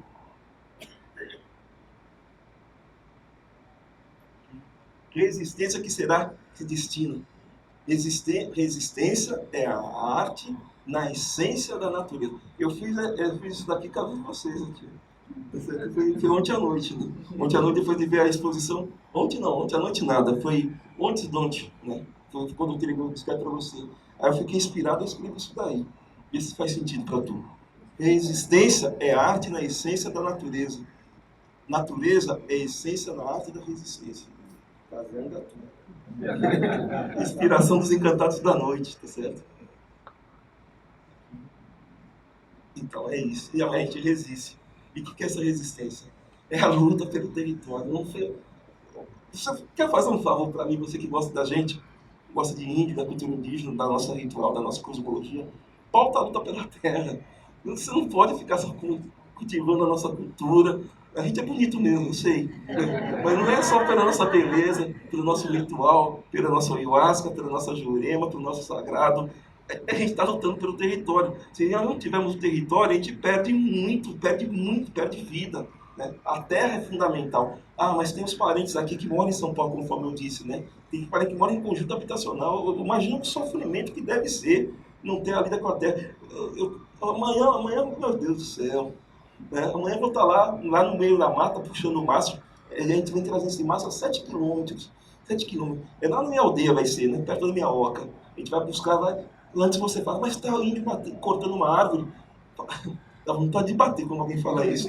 Alguns meus parentes têm pesca artesanal, pesca de jangada de 7 paus, de 9 paus. Aí o Queiroz Galvão, que foi explorar o petróleo lá, falou para os parentes, não que vocês estão matando a natureza. Aí falou, está proibida em certas áreas da Bahia fazer jangada de madeira. Aí deram para os parentes, né, para ter autorização de exploração, e entrou no relatório que eles fazem benefício social. Deram barquinhos desse jeito, com fibra. Não durou um ano os barcos. Aí os parentes voltaram à madeira. Então essa madeira que a gente cepa, lá no meio da mata, ela é ritualisticamente cepada, e a gente planta várias outras. Aí vem puxando a madeira, ajoelham, puxa o pau do Sebastião, ajoelham. Aí amanhã a gente vai estar lá no meio da terra, no meio da mata. Se tomara que chova, porque aí turista não vai. Porque se chover é lama, o pessoal acha que lama suja. O que suja é graxa, é poluição. Né? Esse ar que você falou da cola, o cheiro da cola. A lama não suja. Então a gente vai puxando essa madeira, 7 quilômetros, aí para na beira da praia, aí veio... Você já foi para lá, Cleiton? Na puxada não, né? Aí a gente vai, puxa, espera a maré subir, maré encheu, tornou vazar, de longe, muito longe, eu avistei Ará, minha palhoça coberta de sapé, meu arco, minha flecha, minha cabaça de mé. Aí espera a maré encher, vai trazendo a madeira até chegar na aldeia mãe. É muita lama, Nossa Senhora. Desculpa falar isso, amanhã eu vou estar lá. Mas tudo bem, você vai estar aqui. Então, essa relação com a natureza é sagrada. Né? É total respeito, tá certo? E, antes que eu me esqueça, é uma festa, São Sebastião, na Bahia, ele é o santo padroeiro do movimento gay baiano. Né? Ela é uma festa, vou falar uma palavra que não é da nossa cultura, mas é da cultura de vocês. Ela é orgia pura, é iniciação sexual, é muita cachaça, é muita bebida, é muita erva, é muita coisa na festa. Né? É óbvio que a igreja vai olhar com... O padre vai lá, joga um pouquinho de água benta e se pica. A terra, para a gente, é essencial. Né? Oi? Já está, né? Então você é contra a imigração. É o fim da picada. Né? É o cara que nasceu nesse país, que é branco, que é contra a imigração, é só batendo mesmo, viu? Não, bater não pode. Também comer não dá. Né? É só dando risada, rapaz. Não é possível. Como que alguém nesse país pode ser contra a imigração? Leia no livro Nem Tudo Era Italiano. Para você ver que nem tudo era italiano. São Paulo nunca foi de maioria italiana. São Paulo sempre foi uma maioria indígena, negra e acabou. Leia o livro, que o livro é muito bom. Eu que escrevi, né? Eles tentam... Isso aqui é o Cacique Alice. Cacique Alice é o nosso cacique ancião. Ele que me deu o nome de Angatu. Essa aqui é a Dona Nivalda. Ela que contou a história. Dona Nivalda, a Alice, o escudeiro de Alice. Esse aqui é o primeiro cacique que vai lá em 88. Domingão está lá no fundo. Vai em 88 lá para Brasília. Chega lá, está o Juruna. Aí o Juruna pergunta, vocês são da onde? Nós somos vindo da Bahia. O que vocês querem? A gente quer remédio e ferramenta para trabalhar na terra. Aí o Juruna fala, que povo que vocês são? A gente não sabe. Aí o Juruna classificou como Pataxó. Eu vou fazer o pós-doutorado aqui para justamente pirraçar algumas coisas. Alguns povos podem até negar a palavra índio. Mas para o povo nordestino a palavra índio tem importância. Alguns povos têm clareza que povo pertence. Mas exigir isso de um índio nordestino é demais. É demais. Eu quero, então, que todos os negros saibam exatamente a que aldeia, não é o povo, a que aldeia que pertence seu pai, sua avó, seu bisavô, quando veio lá da África. Exigir que o índio nordestino, né, das regiões de contato, saiba com exatidão a origem do povo dele, é muito para a minha cabeça. Tá certo? Até porque muitos dos novos nomes dos povos não existiam. São nomes dados pelo português. Dona Nivalda contando um Tupinambá. Fio, Tupinambá, Tupanambá, perto de Tupã. Eu sou sua irmã, eu sou sua irmã, você briga comigo. Aí eu falo, você é Tupinambá, mas eu te chamo agora Tupiniquim, longe de Tupã. Você não vai encontrar isso em definição de livro teórico nenhum. Né? Então, veja como é difícil. Lá, no aldeamento Nossa Senhora da Escada, onde eu moro, misturaram Aimoré, fora, eu aprendi com os parentes aqui que estão morando no Butantã, que é Chavante. Aimoré. Acho que nem nome era de índio. Ele falou, Casé, Aimoré é Macrogê. Fora daqui. Que o português chamou de botocudo. Talvez o Aimoré não se chamava Aimoré e nem botocudo. Talvez o nome deles não tenha sido nenhuma dessa referência. Certo? Pois bem, olha a sabedoria dele. Somos iguais à palmeira. Nos vergamos, mas não quebramos. Ou como... resistência aí. Essa aí é Guarani Kaiowá. Assista o filme Martírio. Baita de um filme, viu? Baita de um filme. É grande, longo, né? É uma das caciques que fica na beira da estrada. Essa senhora, resistindo às mais cruéis brutalidades daqueles homens que estão lá no Mato Grosso do Sul. Nossa espiritualidade mora na natureza, nela residem nossas forças. Essa aqui está bem doentinha também, a nossa anciã. O pai dela, nós temos uma líder chamada Caboclo Marcelino, na década de 30, que foi morto. Ele foi preso como comunista em 30, que ele era um índio que sabia ler e escrever, e pegou em armas para resistir pelo nosso território. Aí Getúlio Vargas o prendeu como comunista. Ele foi preso na Lei de Segurança Nacional. Caboclo Marcelino. Então, um índio que sabia ler e escrever, olha como que o Estado já localiza. É esse que eu vou pegar, é isso que é criminalização. Prender ele como... O pai dela, por não dar cabo de Marcelino, ele pregaram a orelha do pai dela no mourão, na parede da oca, né, e falaram, se a gente voltar e nós acharmos Marcelino, a gente vai matar você. Ele arrancou a própria orelha para poder se picar de lá. Né? A luta pela sagrada natureza, essa é a nossa luta. Tupã, Tupanhaba, Cabaíbe, Tupanhaba, Cabaíbe, bora ver quem pode mais, Tupanhaba, bora ver quem pode mais, Tupanhaba. Ante.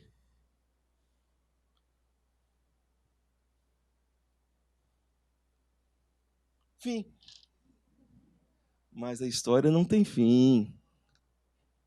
É lá que eu vou estar amanhã, na Puxada do Mastro, resistindo com meus parentes. Né? É uma festa que vem lá do século XVI. A gente vai buscando a madeira, certo? A gente vai dar dia 20. Convido você aí, dia 3 e dia 4. A gente vai dar um curso sobre a história da cidade de São Paulo a partir do ponto de vista indígena, lá no Instituto Bexiga. Quiser fazer inscrição lá, apareça lá, que vai ser muito bem recebido. A gente vai aprofundar muitas temáticas sobre isso. E a gente vai ter uma aula de campo no pátio do colégio, andando pelo pátio do colégio, para reconhecer os territórios indígenas da cidade de São Paulo. Acessa lá meu Facebook, tá certo? Te convido, a Clarissa já foi, na Puxada do Mastro, no final do mês, final do ano. Ó como nós, os povos indígenas, somos generosos. Dia 23 de setembro, coloca aí, 2018, você está convidado para ir lá em Olivença, para a festa da Puxada do Mastro. No século XVI, de novo, Mendiçá, teve a Confederação Tamoia. O que foi a Confederação Tamoia? Amberê. Diga o nome de uma liderança negra. Zumbi, Cangazumba. Diga o nome de uma liderança histórica indígena, sabe? Então, Amberê, Cunhã, bebe. Cunhã, mulher, bebe. Mulher de peito achatado. Two spirit, dizem os americanos. Dois espíritos. Os dois espíritos sempre foram presentes na cultura tupinambá, mas eu não vou falar muito sobre isso agora, não. Que é uma questão do homem ser mulher, mulher ser homem, e a espiritualidade ser dupla. Né? O Cunhã Bebe, provavelmente um dos nossos principais caciques, eram dois espíritos. Né? Ele tinha o espírito de mulher e de homem. A Confederação Tamoia ocorreu aqui em São Paulo. Aí o filho de Mendiçá foi flechado por um índio tupinambá. Aí Mendiçá vai lá em Olivença e ele escreve uma carta ao rei Dom João em 1560. Passei a fio de navalha todo um índio, toda a Índia, criança e idoso que eu via pela frente. E massacrou, foi o massacre do Cururupi. Nós fazemos há 16 anos, 6 anos não, 16 anos, uma caminhada, que é uma caminhada que sai de Olivença até o rio Cururupi. Talvez seja o momento mais forte da cultura tupinambá. Fica aí o convite para você ir lá. Ah, lugar para ficar. A gente dá um jeito, né, Clarice? A gente dá um jeito, a gente se reúne lá, você fica em algum lugar. Vai lá. Comida. Lá você não coloca a mão no bolso, mas também não come e não bebe. Não, brincadeira. Lá a gente dá um jeito. Estou fazendo um convite para você ir lá, porque você estando presente no Jaraguá, aqui na Zona Sul, né? Você estando presente numa aldeia, um movimento indígena, você fortalece não só espiritualmente a gente, você causa inimigo no inimigo, medo no inimigo. Ah, aqueles caras são amigos daquele povo. É aí, vai ser dia 23 de setembro de 2018, está mais do que convidado você ir lá, passear com a gente, andar com a gente vai cantando 7 quilômetros pela praia, balançando maracá, fazendo nosso canto, nosso ritual, nossas tradições, tá certo? Nosso artesanato, não esqueça aí, vai ficar talvez mais um tempinho, talvez a Beth fique aí vendendo para a gente aí nosso artesanato. O artesanato, sabe por que o artesanato é importante para a gente? Porque a gente precisa de dinheiro também. Né? Não vou falar, não, mas a gente precisa de um... mas o artesanato, não sei se você lembra, você foi militante, quando você compra um boto de um movimento social e coloca na lapela, você sai com um boto, a pessoa, aquele cara é daquele movimento. Quando você usa um colar indígena, você não é só um sagrado ritual, você está politizando. Porque você anda pela rua, o cara fala, que colar é esse? É de macumba? Não, é de um índio, é dos índios lá de Olivença, que estão lutando pelo território. Então, o colarzinho, para a gente, não é só você ajudar financeiramente. O colar, ele é político. Né? Um colar indígena, que você coloca um colar indígena, um brinco indígena, coloca algo indígena no seu corpo, você se está politizando aquela outra pessoa que está vendo aquilo, tá certo? E isso não é fala de vendedor, viu? Nosso livro aí, Neituda Italiano, São Paulo e Pobreza, é um livro de 19 anos atrás. Esse livro foi escrito sem WhatsApp, sem Googles. É um índio, viu? Há 19 anos atrás escrevi esse livro, parte dele em máquina de escrever. sem internet, sem celular. É 19 anos de livro. Depois dá uma lidinha nele aí, que fala muito dessas histórias. É isso daí. Obrigado ao ET, a ele.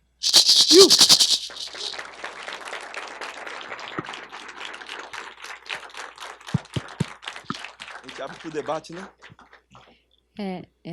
Eu acho que a gente tem um pouquinho mais de tempo, né? Me diz exatamente a hora que você tem que sair, que é 5, né? A gente 5. Tá, 5. Nós estamos, assim, na verdade, com um tempo bem corrido, então acho que temos aí uns 30 minutos de conversa, né, de perguntas. E se alguém quiser alguma interação, alguma pergunta. Acho que é o momento. Vou a luz aqui, que a luz está forte. É que a luz segue a gente, né?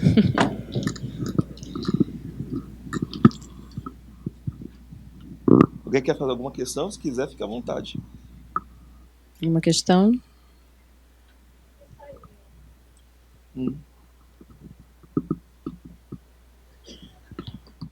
Boa tarde, sou Tânia.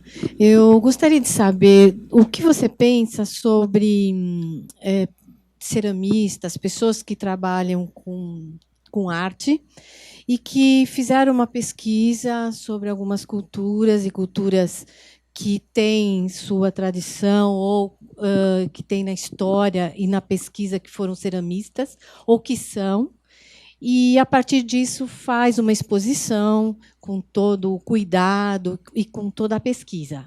Ceramistas que não têm origem sabida indígena, né? Então, como é que você vê isso, esse trabalho produzido por aqueles que não têm, né, a origem indígena? Assim, eu acredito assim, se for feito com respeito e dando a origem da onde veio aquela inspiração, né, e da onde veio aquela fonte de inspiração de pesquisa, eu acho legítimo. Não tem. Eu estou tentando insistir muito com uma ideia que é assim: a nossa cultura, a nossa tradição, ela é extremamente fundamental para nós, né? E tem pessoas que gostam dessa cultura, da nossa tradição, e por vezes utilizam ela para lados positivos, como esse. Aí não vejo nenhum problema. O que eu acho ruim é, por vezes, eu vou tocar num assunto que é polêmico, o uso. Não é que não possa fazer o uso que é festivo da ayahuasca ou de outras formas, né? Vou dar um exemplo aqui. Uma vez conversando aqui em São Paulo, uma moça disse assim: Casé, você toma ayahuasca? Eu falei: não, nunca tomei ayahuasca. Aí a moça disse: como? Você não é índio? Eu falei: sou. Então, você é índio, você tem que tomar ayahuasca. Então, aí você vê, isso é algo ruim. Por quê? Porque nem todo índio toma ayahuasca, né? E nem todo índio usa jurema, e nem todo índio usa as ervas, né? Então, essa é uma leitura equivocada, né? Que aí é como se desapropriasse a cultura do outro e querendo informar o outro que ele tem que ser assim, né? Só dou outro exemplo. Por exemplo, às vezes as pessoas param na rua e falam: eu posso falar com você? Eu falo: pode. O que você está fazendo aqui? Eu falo: eu estou andando. Então, aí você vê, esse é um lado do desconhecimento do outro. Ou senão, quando alguém fala em castelhano. Outro dia, andando com o Catu, aí na República, o Ibinho, aí o rapaz bateu nas nossas costas. Eu gosto muito de sua terra. Falei: você conhece a Bahia? Aí o cara falou: não, você não é do Peru. Então, essas confusões são naturais, espontâneas. Tem pai que fica irritado com isso, né? Ou se não, alguém fala: você é índio de verdade mesmo, né? Falei: E tem índio de mentira? Essas confusões são típicas resultantes da mídia, tá certo? Aí você trabalha num universo que é conversar, dialogar, quebrar isso, né? Que são os preconceitos, né? O que é ruim é quando desapropria totalmente, né? Quando quer falar pelo outro, né? Então, eu já ouvi palestra que Santa Catarina, Florianópolis, eu sou historiador, né? Congresso da ANPUR, Congresso Nacional de História. Nós da Bahia apresentamos uma mesa, não tinha uma mesa sobre índio, né? Aí a gente apresentou uma proposta e não me colocaram, não. Colocaram só não índios, né? E a professora Maria Hilda não pôde ir. Aí, no meio da palestra, um rapaz de Pernambuco, não vou falar o nome, professor de Pernambuco, disse: Casé, tem uns índios lá em Recife que eles se denominam como tais. Mas eu tenho certeza que eles não são eles. Eles são esses que eu acho que eles são. Eu já falei para eles que eles têm que parar de se denominar como assim, porque eles não são aqueles, eles são esses. Olha que absurdo. Né? Porque o pesquisador sabe mais sobre ele, de vez em quando isso acontece. E isso é desapropriação. Né? Aí sim, é uma desapropriação horrível mesmo. Né? Agora, esses sérios preconceitos que se tem no cotidiano é tranquilo no sentido de perceber e conversar. Agora, quando não há desapropriação, quando a pessoa dá origem, fala, né, e assim por diante, tranquilo, não vejo muito problema, não. Casé, aproveitando o que você está falando, eu queria primeiro compartilhar uma experiência que eu tive e depois fazer a pergunta. Eu tive agora no Paraguai e conversei com um padre jesuíta sobre os Guarani, sobre a cultura Guarani. Foi muito forte, porque era um dos maiores conhecedores vivos da cultura Guarani, era um padre jesuíta, parecia que eu estava voltando 400 anos atrás.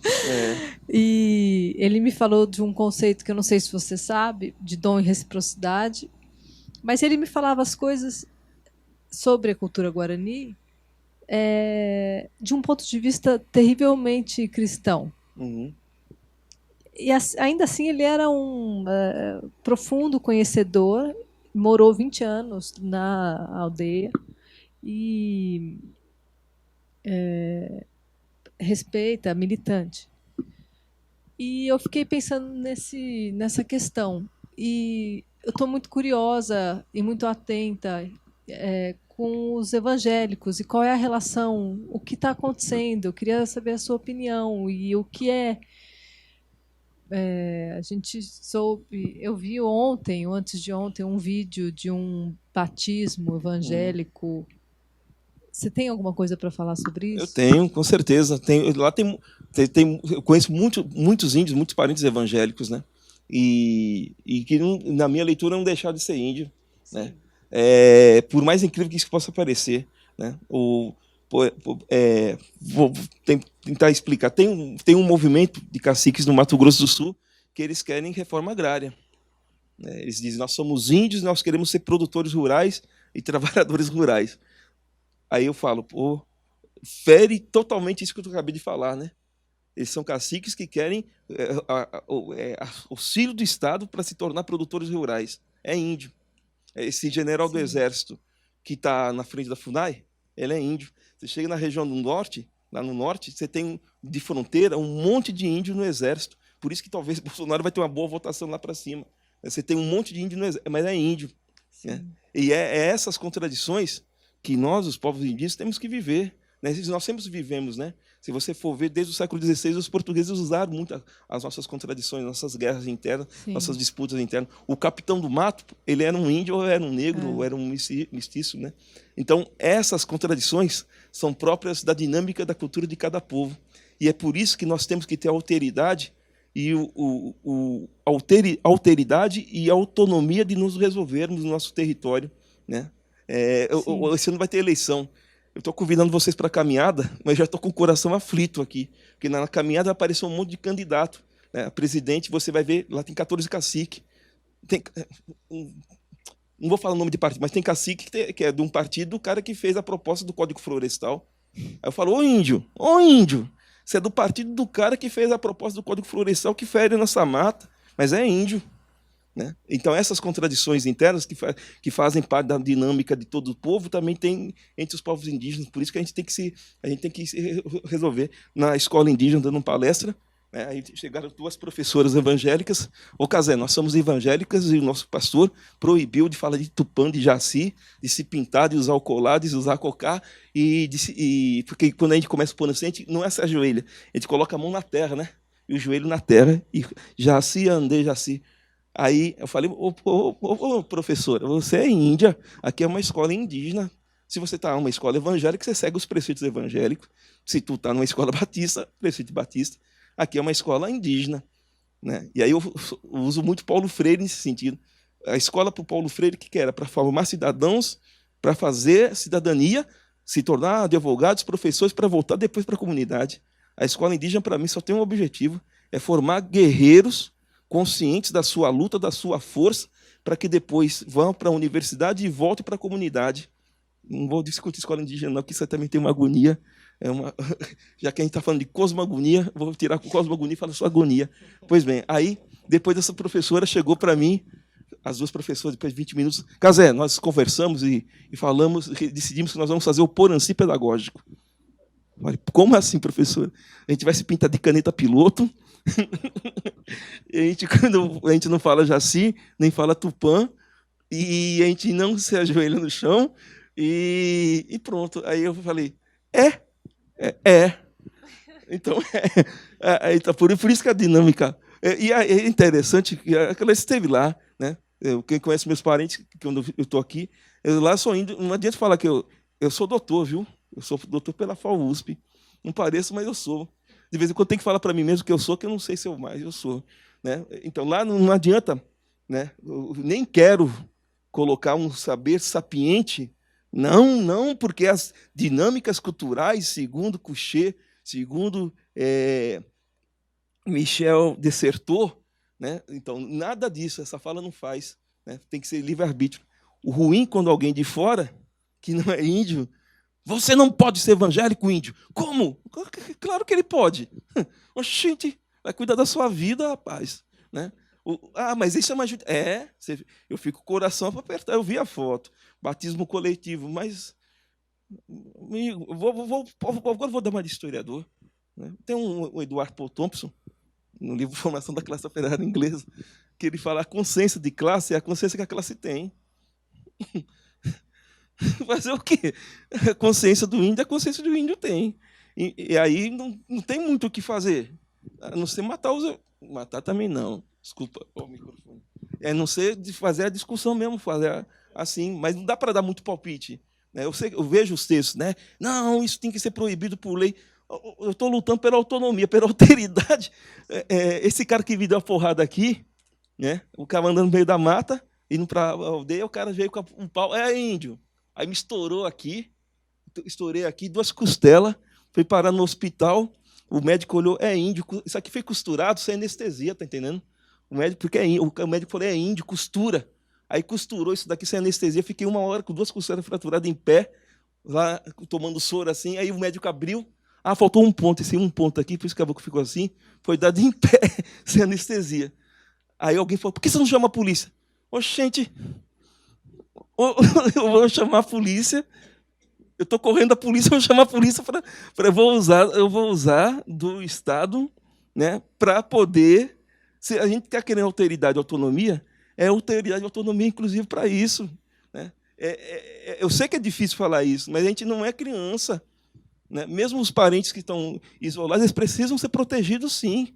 Né? Mas, falando com Beatriz, também com o pessoal, quem já foi lá, Clarice, se você vai numa aldeia, vai na minha comunidade, no dia a dia, você vai se decepcionar. Porque lá a gente não anda de tanga todos os dias, nem anda pintado todos os dias, não anda de cocar todos os dias. Né? Aí esse caboclo Marcelino, aí veio Anísio III, é um órgão do Estado da Bahia, escrevi um texto, mas eu, mais Catu, sobre caboclo Marcelino, né? A luta de Marcelino. Aí eu viajei, Catu é mais um pouquinho iludido, né? E aí eles fizeram um filme sobre caboclo Marcelino, que viveu na década de 30.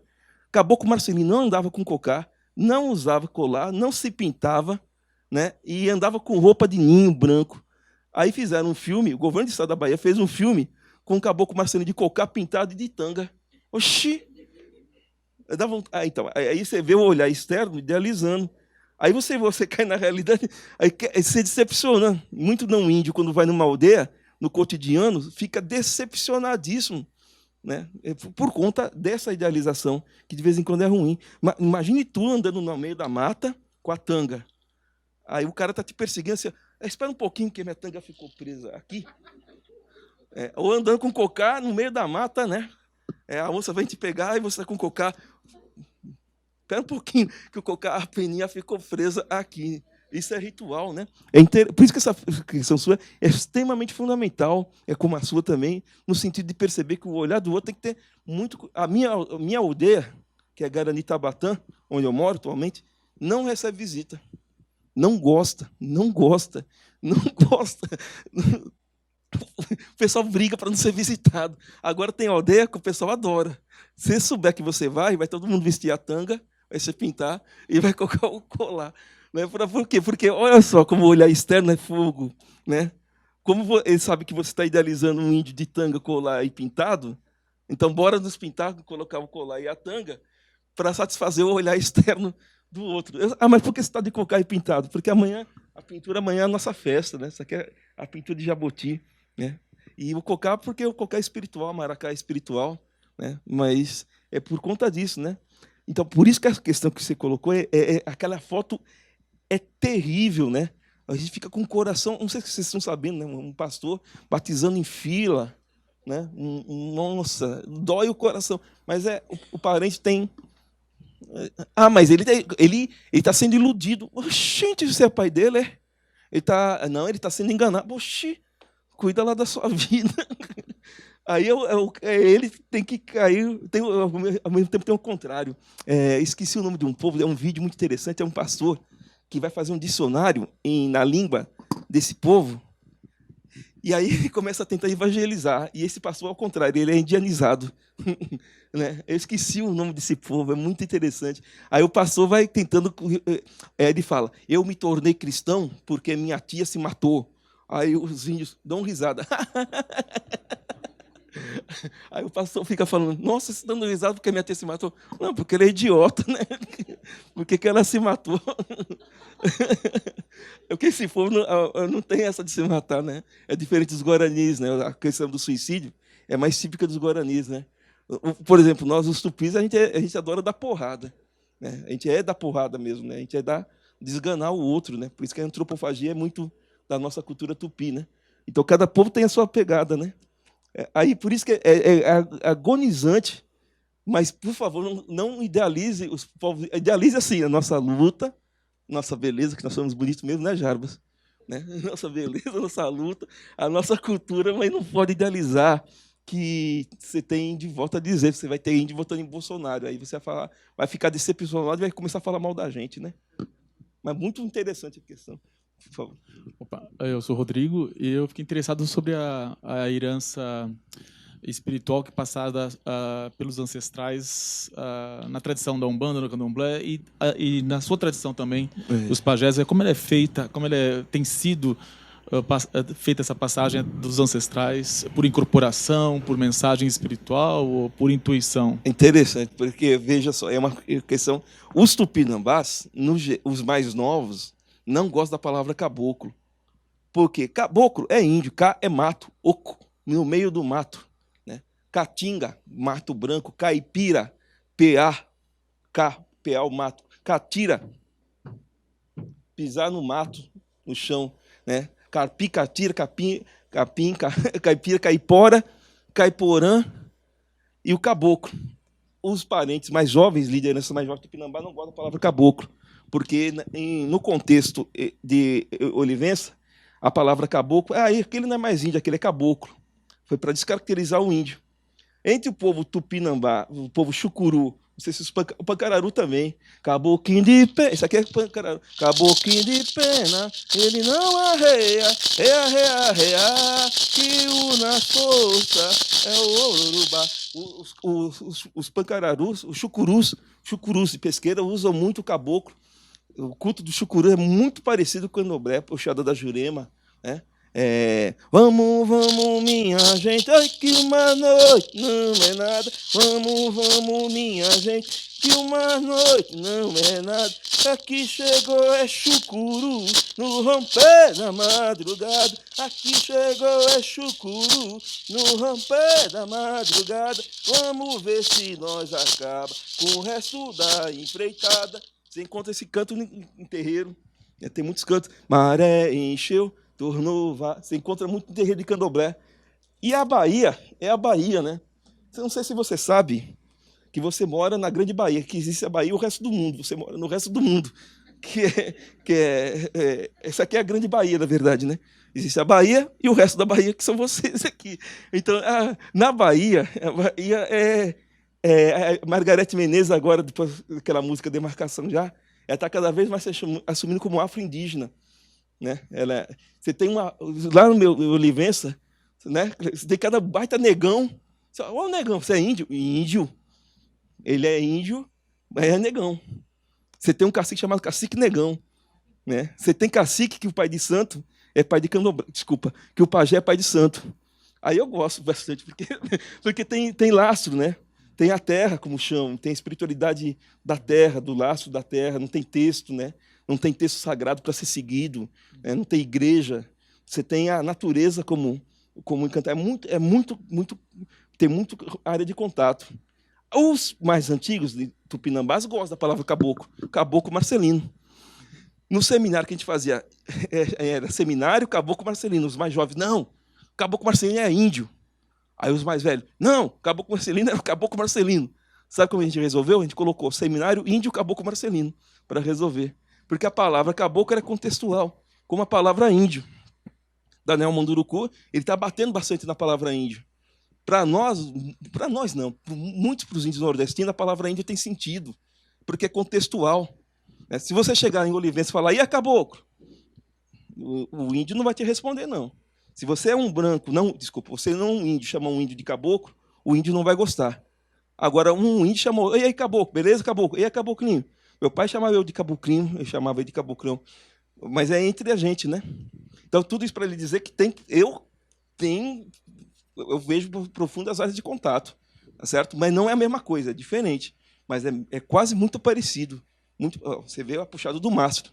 É São Sebastião? Não é São Sebastião. É Oxóssi que está lá.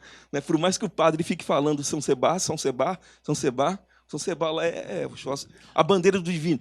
Quer ver, Matheus? Porque essa questão é da cosmologia. Vamos pegar aqui. Vou fazer uma versão indígena da cristandade. A mulher chamada Maria sai da casa dela, ela morava numa aldeia, sai andando, anda, vai visitar a prima Isabel. E Isabel, e prima, beleza? Oxi, Maria, estou grávida. É mesmo, prima? Estou grávida e virgem. E quer saber do mais? Vai nascer o seu daqui 6 meses. Maria fala, é mesmo? Tá, quando nascer seu filho, então, Isabel, acende uma fogueira na porta da sua casa, para minha aldeia eu ver o nascimento dele. Entre 20 e 22 de junho, é São João Menino, que é Xangô. Ai, Xangô, Xangô Menino, viva São João. É uma das maiores festas dos povos tradicionais do mundo inteiro. É o 20 de junho. Sabe por quê? É o solstício. Quando o eixo da Terra muda, o dia fica longo e a noite fica curta. Os povos indígenas já comemoravam o solstício, que é a data da fertilidade, data da fartura. No São João você come o quê? Tudo aquilo que a gente come. Pipoca, amendoim, bolo de fubá, quentão, gengibre, dança em torno da fogueira. Depois de 6 meses, a gente está vivendo. O primeiro dia do ano foi o quê? A superlua, a mudança do eixo. 5 de janeiro, 6 de janeiro. Hoje é o dia Santo Reis. O Santo Reis é um encantado da natureza, na nossa tradição, porque a lua está mudando. O eixo da lua está mudando. A gente já comemorava essa data, que é o solstício de verão, antes dos portugueses chegarem, antes da cristandade. E aí, o dia 20 de janeiro, São Jorge, que é quando o eixo muda completamente. E chega em fevereiro, dia 2 de fevereiro, é Iemanjá. E água, Manjá, a dona das águas. E Ara, a dona das águas do rio.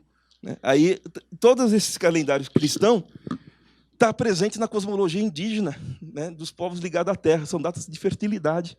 Né? Por isso que o candomblé, que por conta da devoção à natureza, dos elementos da água, da terra, do fogo, né, e do ar e da lua, se aproxima muito da nossa cultura. Tem as diferenças, mas tem muita proximidade.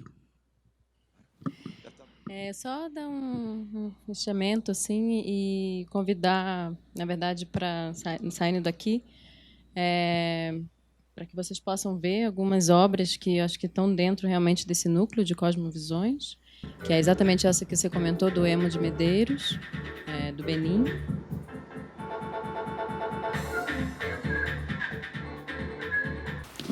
A Luísa Boticai, também, que tem um trabalho em vídeo sobre uma etnia na fronteira entre Brasil e Peru.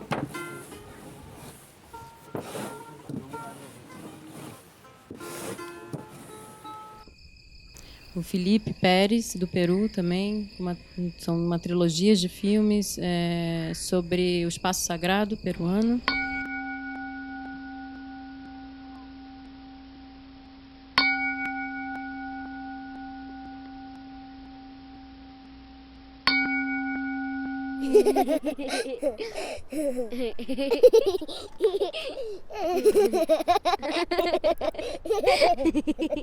A Ellen Ascoli, que é da Guatemala, tem um trabalho com tear, né, os quipios, que é o bordado tradicional da Guatemala.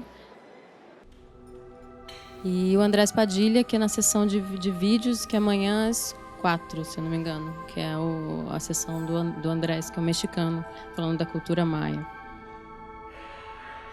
E ontem, na nossa visita, né, nós vimos e comentamos, assim, passamos por todos os trabalhos, e algo que o Cazé chamou a atenção é a presença forte da terra, né, quase em todos os trabalhos, isso em diferentes momentos, mas a ideia de terra como prioridade mística ou de direitos, né, políticos também. E algo que vocês podem também refletir sobre. E hoje, no final, acho que até às 8, né, a exposição? Se não me engano, até o SESC, acho que até às 8.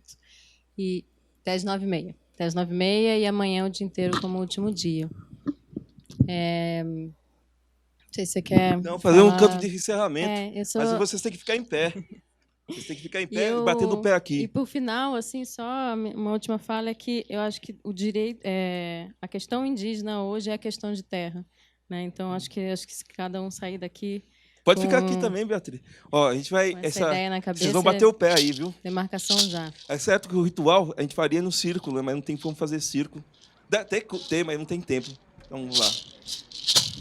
Todo índio tem ciência, todo índio tem ciência. Ó Tupã, por que será? Ó Tupã, por que será? Tem a ciência divina, tem a ciência divina no tronco do Jurema, no tronco do Jurema. Quebra a cabaça, espalha a semente, corta a língua de quem fala mal da gente. Quebra a cabaça, espalha a semente, corta a língua de quem fala mal da gente. De quem fala mal da gente, corta a língua, arranca os dentes. De quem fala mal da gente, corta a língua, arranca os dentes. Essa vocês podem cantar também. Arre, arre, arre, arre, arre, arre, arre, arre, arre, arre. Vai cantar não? Arre, arre, arre, arre, arre. Arre, arre, arre, arre, arre. Tupinambá vai te pegar, vai te comer. Tupinambá vai te pegar, vai te comer. Tupinambá vai te pegar, vai te comer. Tupinambá vai te pegar, vai te comer.